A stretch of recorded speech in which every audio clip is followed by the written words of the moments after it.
La iglesia quedó en silencio mientras los tacones de Rebecca resonaban contra el suelo de mármol. Su vestido negro de diseñador en marcado contraste con los lirios blancos que rodeaban los ataúdes de nuestros padres. Mi hermana siempre había sabido cómo captar la atención, pero hoy era diferente. Hoy no estaba dando un espectáculo, estaba tendiendo una trampa. Antes de concluir este servicio, anunció, su voz resonando en la capilla. Hay algo que todos deben saber sobre la participación de mi querido hermano Michael en el trágico accidente de nuestros padres. Me senté en la primera banca, con las manos fuertemente entrelazadas sobre mi regazo, pensando en el sobremanila escondido en mi maletín. La voz de mi padre resonó en mi cabeza. A veces, dijo, la mejor defensa es saber cuándo guardar silencio y dejar que tus enemigos hablen hasta acorralarse a sí mismos. Papá siempre tenía razón en eso, en muchas cosas, en realidad, incluyendo, como resultó ser, sus sospechas sobre Rebecca.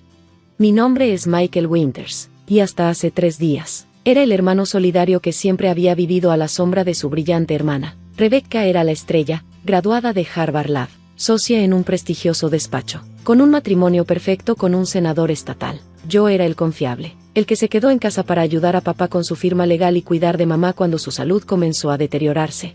Pero todo cambió la noche en que nuestros padres murieron. Estaba en su casa cuando llegó la policía, 2 oficiales, rostros serios, trayendo noticias de un accidente automovilístico en Mountain View Road, fallo en los frenos, dijeron. El auto atravesó una baranda de seguridad y cayó al barranco. No hubo sobrevivientes. Rebecca llegó 1 hora después, ya en control de todo, se encargó de los arreglos, habló con la policía, llamó a los familiares. Yo me quedé en el estudio de papá, entumecido, rodeado por el familiar aroma a cuero y libros antiguos. Fue entonces cuando noté algo extraño en su escritorio. Un pequeño espacio en el panel de madera detrás, apenas visible a menos que estuviera sentado en el ángulo exacto. Papá había estado actuando raro las últimas semanas, trabajando hasta tarde, llenando la trituradora de papel, teniendo conversaciones en voz baja por teléfono. El panel se deslizó fácilmente, revelando un compartimento oculto. Dentro había un grueso sobremanila con mi nombre y una nota escrita a mano. Michael, si algo nos pasa a tu madre y a mí, abre esto de inmediato. No le digas a nadie. No confíes en nadie, ni siquiera en tu hermana. Miré la nota. La letra fuerte de mi padre de repente parecía ominosa. En todos nuestros años trabajando juntos, nunca había mencionado ese compartimento ni insinuado que tenía secretos por esconder. El sobre contenía decenas de documentos, estados de cuenta bancarios, correos electrónicos, fotografías y una carta fechada apenas una semana atrás. Mis manos temblaban mientras la leía. Asterisco, hijo, si estás leyendo esto, probablemente mis peores temores se hicieron realidad. Descubrí algo terrible sobre Rebecca. Ha estado desviando dinero de la firma por años, usando cuentas de clientes para financiar la campaña de su esposo. Las cantidades son enormes, millones de dólares desaparecidos. Tu madre y yo la confrontamos la semana pasada. Se rió, dijo que estábamos confundidos, que lo explicaría todo, pero tengo pruebas, están aquí. Planeaba ir a la junta de ética el próximo mes. Ten cuidado, Michael. Rebecca siempre ha sido despiadada cuando se siente acorralada. Si algo nos pasa, no dejes que sepa que tienes esta información. Construye tu caso en silencio. La verdad saldrá a la luz cuando menos lo espere. Con amor. Papá, asterisco. Apenas tuve tiempo de procesarlo cuando escuché la voz de Rebecca en el pasillo. Rápidamente volví a colocar el panel, metiendo el sobre en mi maletín justo cuando ella entró al estudio. Ahí estás, dijo, perfectamente compuesta a pesar de la situación. Necesitamos hablar del testamento, y de la firma, por supuesto. No hay manera de que la manejes solo. Asentí, interpretando el papel que ella esperaba, el hermano obediente, siempre a su sombra, lo que tú creas mejor.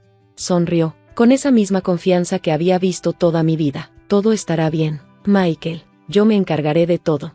La vi salir, pensando en los frenos del auto de nuestros padres, en el comportamiento sospechoso de papá, en los millones desaparecidos de las cuentas de los clientes, en lo conveniente que sería para Rebecca si yo terminara siendo culpado por todo.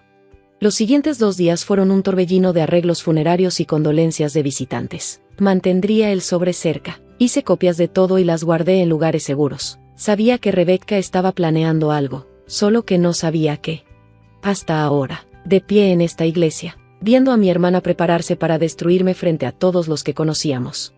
Tengo pruebas, continuó Rebecca, sacando una carpeta, de que Michael manipuló el auto de nuestros padres. registros bancarios que muestran que tenía problemas financieros, correos electrónicos amenazando a papá por el control de la firma, incluso un testigo que lo vio cerca del auto el día del accidente.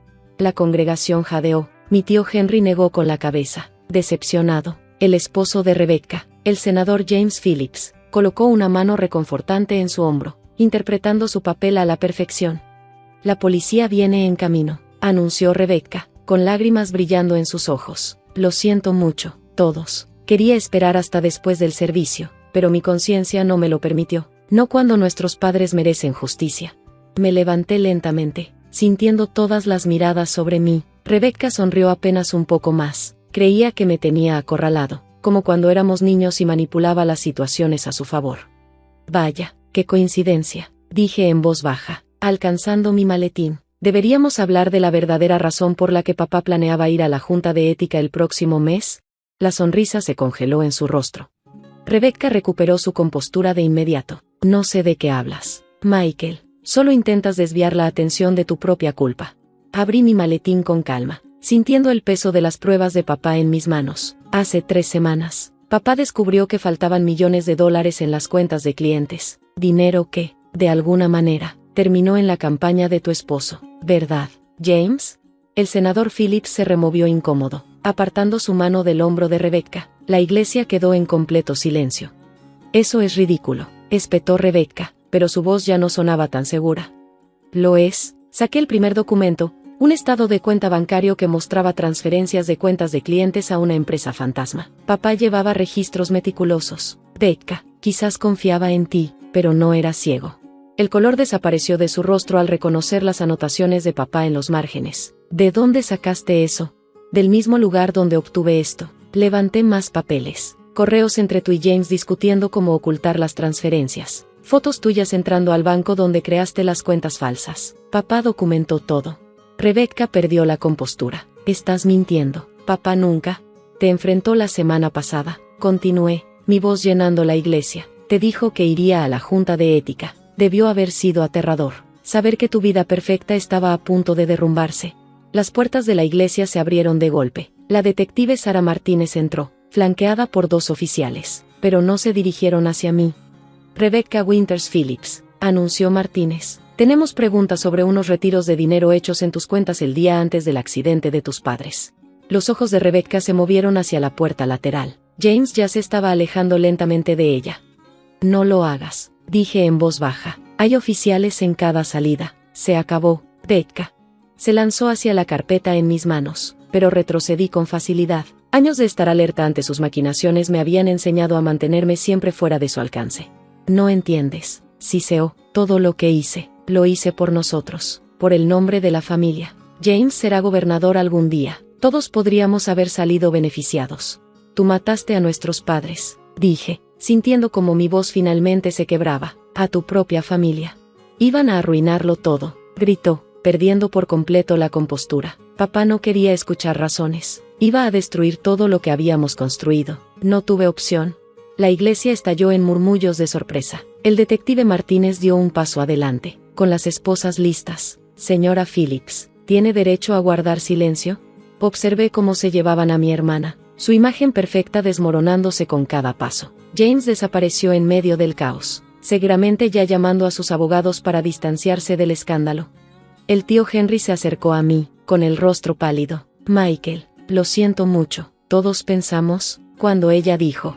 Lo sé, respondí, guardando los documentos en mi maletín. Ese siempre fue su talento, hacer que la gente creyera cualquier cosa que ella quisiera que creyeran. Mientras la iglesia se vaciaba lentamente, me quedé de pie entre los ataúdes de nuestros padres, pensando en la última carta de papá. Sabía que algo así podía suceder. Sabía que Rebecca intentaría culparme, incluso en la muerte. Encontró una forma de protegerme una última vez. El detective Martínez regresó después de procesar el arresto de Rebecca. Está hablando, dijo. Quiere hacer un trato implicando a su esposo en el desfalco, pero todavía necesitamos tu declaración sobre las pruebas. Asentí y la seguí fuera de la iglesia. El sol se estaba poniendo, proyectando largas sombras sobre el cementerio donde pronto enterrarían a mis padres. Los frenos fueron cortados por un profesional, continuó Martínez. Encontramos pagos a un mecánico con antecedentes. Entre eso y su confesión, está viendo cadena perpetua. la investigación reveló toda la magnitud de los crímenes de Rebecca. El desfalco comenzó de forma pequeña, unos miles aquí y allá para apoyar las ambiciones políticas de James, pero creció hasta sumar millones a medida que aumentaban las necesidades de su campaña. Papá había notado discrepancias en las cuentas durante una auditoría de rutina, siempre meticuloso. Pasó semanas reuniendo pruebas antes de confrontar a Rebecca. Ese enfrentamiento selló su destino. Una semana después del funeral, me senté en su estudio, rodeado de archivos y recuerdos. Los clientes de la firma estaban comprensiblemente conmocionados, pero la mayoría permaneció leal al enterarse de cómo papá intentó proteger su dinero. Su reputación de integridad, al parecer, lo sobrevivió. Encontramos al mecánico, dijo Martínez en una de nuestras reuniones. Nos dio todos los detalles. Rebecca le pagó 50,000 pesos para sabotear los frenos. Hizo que pareciera desgaste normal. ¿Y James?, pregunté. Está huyendo. Renunció al Senado, diciendo que no sabía nada de esto, pero el rastro financiero sugiere lo contrario. Estamos armando un caso.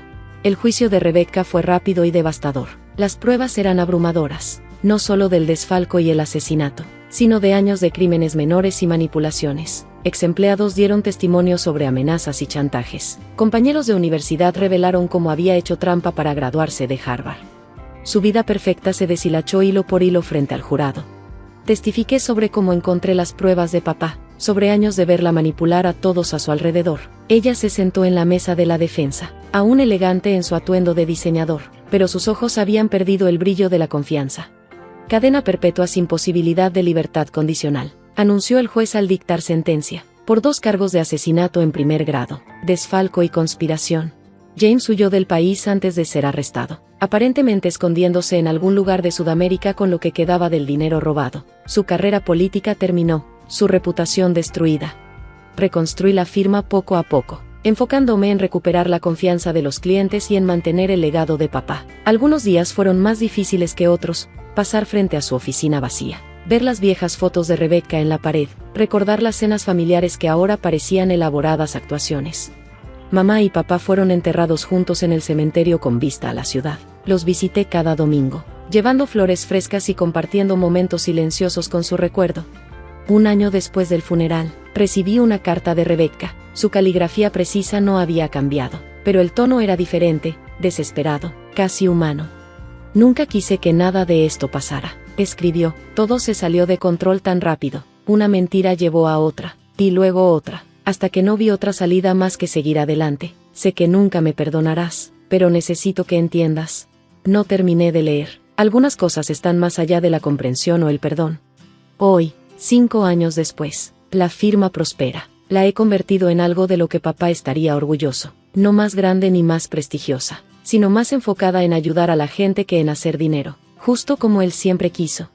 Rebecca sigue escribiendo a veces. Ya no leo las cartas, pero las guardo en una caja en el viejo estudio de papá. Tal vez algún día quiera entender qué llevó a mi hermana a destruir nuestra familia, o tal vez algunas preguntas es mejor dejarlas sin respuesta. La semana pasada, encontré un viejo álbum de fotos entre las cosas de mamá, imágenes de Rebecca y yo de niños, riendo, jugando, viviendo en un mundo donde el asesinato y la traición eran solo palabras en las novelas de crimen que papá solía leer. Pensé en visitar a Rebecca en prisión, tratar de reconciliar esos recuerdos inocentes con el monstruo en el que se convirtió, pero algunos puentes, una vez quemados, solo dejan cenizas. En cambio, me enfoco en honrar la memoria de nuestros padres a través de mi trabajo, las vidas que toco y el legado que protejo. La última carta de papá está enmarcada en mi escritorio, no como un recordatorio de la traición, sino del amor que intentó protegerme incluso después de su muerte. A veces, los clientes preguntan por las fotos familiares que faltan en las paredes de mi oficina. Les digo la verdad, que la familia es más que sangre, que la confianza debe ganarse y que los monstruos más peligrosos suelen llevar el rostro de aquellos que más amamos. Pero también les hablo de la integridad de papá, de las lecciones que me enseñó, de la importancia de defender lo correcto incluso cuando cuesta todo, porque al final, ese fue el verdadero legado que me dejó, no la firma, ni las pruebas, ni siquiera la advertencia, sino el ejemplo de cómo vivir con honor en un mundo donde a menudo es más fácil no hacerlo. Rebecca pasará el resto de su vida en prisión, rodeada de las consecuencias de sus elecciones. Yo pasaré la mía tratando de reconstruir lo que destruyó, caso por caso, cliente por cliente, día a día. Y en algún lugar, espero, mamá y papá puedan ver que su sacrificio no fue en vano, que la verdad y la justicia por más tardías y dolorosas que sean, todavía importan.